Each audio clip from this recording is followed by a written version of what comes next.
Welcome to the Tech Egg. Don't get scrambled. Enjoy the video. In this video, I will explain how to get Gemini for students. Gemini is a powerful AI assistant that can significantly enhance your academic journey.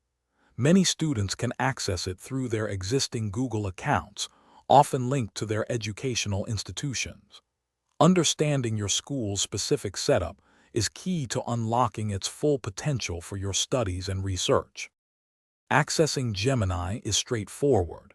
You can use your personal Google account to get started with many of its features right away. However, some educational institutions provide Google Workspace for Education accounts, which might include Gemini access.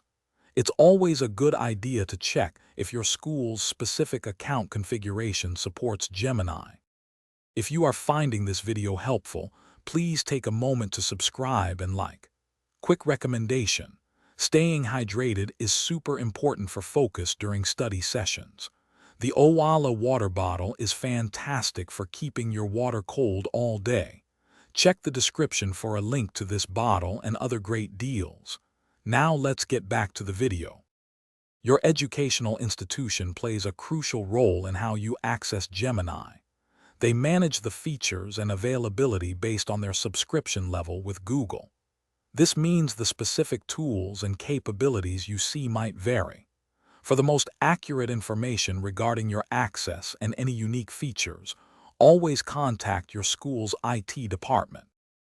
Thanks for watching. Consider subscribing if I helped unscramble your problems.